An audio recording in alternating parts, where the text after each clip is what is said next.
क्या सास बन सकती है माँ? अरे क्यों रे, काम में ध्यान नहीं है जो सब्जी में नीरा नमक भर दिया। मुफ्त में रोटी तोड़ने की आदत पड़ी हुई है, ये सब यहाँ नहीं चलेगा। गलती हो गई माँ जी, माफ कर दीजिए। माफी चाहिए? चलो ठीक है, ये नमक भरी सारी सब्जी खत्म कर, कुछ भी फेंकना नहीं चाहिए, मिल जाएगी माफी। सुनैना की शादी कुछ महीनों पहले ही वासु से हुई है, जिसके बाद से उसकी जिंदगी इस नर्क में जल ही रही है। और अब यही सुनैना की आम जिंदगी है, जिसमें उसकी सास हर छोटी बात पर और कभी कभी तो बिना किसी बात के बस उसे परेशान कर खरी खोटी सुनाती ही रहती है। सुनैना, कल मुही कहाँ मरी हुई है, इधर तो आ। सास की आवाज सुन सुनैना भागती हुई उसके पास आती है। क्या हुआ माँ जी? अरे तुझे पता है मेरे पैरों में दर्द रहता है, तो मुझसे बदला लेने के लिए टीवी का रिमोट इतनी दूर रख दिया। अरे मुझे ज्यादा खड़ा कर पैर तुड़वाना चाहती है क्या? आज पूरा दिन तू एक पैर पर काम करेगी, अगर कहीं दूसरा पैर जमीन पर रखा तो मुझसे बुरा कोई नहीं होगा। सास और सुनैना की ये कहानी उसकी ननद सिम्मी बहुत करीब से देख रही होती है, जिस वजह से उसके मन में ससुराल और सास के लिए डर बनने लगता है। इसी तरह दिन बीतते हैं। एक शाम वासु और सुनैना साथ बैठे होते हैं। क्या बात है, तुम दिन पर दिन कमजोर कैसे होती जा रही हो? नहीं तो, आपको ऐसे ही लग रहा होगा, मैं बिल्कुल ठीक हूँ। हो सकता है, पर चलो ध्यान रखना, मुझे कुछ काम है।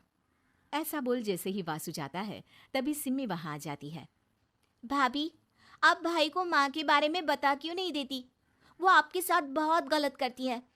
क्या सारे ससुराल वाले ऐसे ही होते हैं? भाभी, मुझे तो शादी ही नहीं करनी, बहुत डर लगता है मुझे। अरे तुम बेकार ही टेंशन ले रही हो, ऐसा कुछ नहीं है।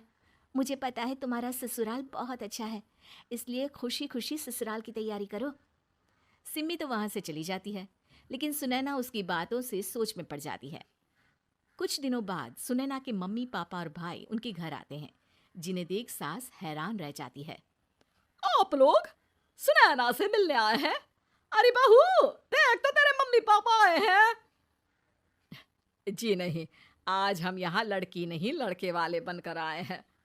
हाँ माँ, मैंने ही सिम्मी और शरद के रिश्ते की बात मम्मी पापा से की थी। शरद हमारी सिम्मी के लिए परफेक्ट है। बेटे की बात मानते हुए उसकी माँ रिश्ते के लिए मान जाती है, पर अब सिम्मी के मन में ससुराल का डर और ज्यादा बढ़ जाता है। जैसे यहाँ माँ भाभी पर जुल्म करती है, ये भी पक्का अपनी बेटी का बदला लेने के लिए ही मुझसे शादी कर रहे हैं। इसी सब के बीच देखते ही देखते सिम्मी शरद की शादी हो जाती है और सास के नाम से डरी सहमी सिम्मी ससुराल पहुंच जाती है। जहां पहुंचते ही वो डरते हुए बोलती है, मम्मी जी, मैं अभी पूरे घर का काम कर दूंगी और जॉब भी छोड़ दूंगी। जैसे आप कहोगी मैं सब कुछ वैसे ही करूंगी। अरे, इतना डर क्यों रही हो? और अभी घर आई हो, कोई काम करने की जरूरत नहीं। नई शादी है, कुछ दिन आराम करो, घूमो फिरो। रही बात घर या जॉब की, तो वो तुम्हारी चॉइस है, कोई तुम्हें नहीं रोकेगा। सास का ऐसा व्यवहार देख सिम्मी हैरान रह जाती है और अपनी भाभी सुनैना का ससुराल में पहला दिन सोचने लगती है। चलो हो गया कार्यक्रम खत्म, जा वासु आराम कर। बहू, तू अपने काम पर लग जा। काम से मेरा मतलब है घर का काम, क्योंकि अब से तुम इसके अलावा और कोई जॉब बॉब नहीं करोगी। हाँ। क्या हुआ, कहाँ खो गई? लगता है सपनों में ही घूमने लगी। बताती हूँ तुझे अभी। मेरी बेटी का मजाक बनाएगा? सपने में क्यों, असलियत में घुमा कर ला, जा। ससुराल की ऐसी इमेज सिम्मी ने कभी सपने में भी नहीं सोची थी। अपने आप को बहू नहीं, बेटी सुन उसे बहुत हैरानी होती है। लेकिन जैसे जैसे समय बीतता है, तो अब सिम्मी को किसी भी जगह से ज्यादा ससुराल अच्छा लगने लगता है। एक दिन सिम्मी सबसे मिलने मायके आती है, तो अपनी माँ को भाभी पर चिल्लाते हुए देखती है। अरे करमजली, अगर मुझे इतना ही पैसा खर्च करना होता तो तेरी जगह घर में नौकरानी ना रख लेती। तुझे लेकर आई जिससे नौकरानी का पैसा बचे, पर तू तो उससे भी ज्यादा खर्चा करा रही है। बस माँ, तुम्हें कोई कुछ बोलता नहीं तो हर हद पार करोगी क्या? अगर यही सब मेरी सास करे तो? अरे तो उनकी बेटी को जिंदा गाड़ दूंगी। तुम्हारे और उनके अंदर यही तो फर्क है माँ।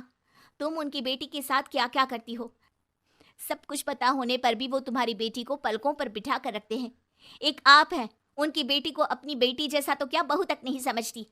माँ, आपको सुनकर मिर्ची जरूर लगेगी, लेकिन मेरी सास मेरी माँ से अच्छी माँ और सास दोनों हैं। इस पर सिम्मी अपनी माँ को अपने ससुराल और उसके प्यार के बारे में सब कुछ बताती है, जिसे सुन सुनैना की सास को अपनी हर गलती का एहसास होता है। अगर वो चाहते तो आराम से अपनी बेटी का बदला मेरी बेटी से ले सकते थे, पर उन्होंने ऐसा नहीं किया और तुझे हमसे भी ज्यादा प्यार दिया। तुम दोनों ही मुझे माफ कर दो। इसके बाद तो जैसे सुनैना की सास का रूप पूरी तरह बदल जाता है। Mission successful.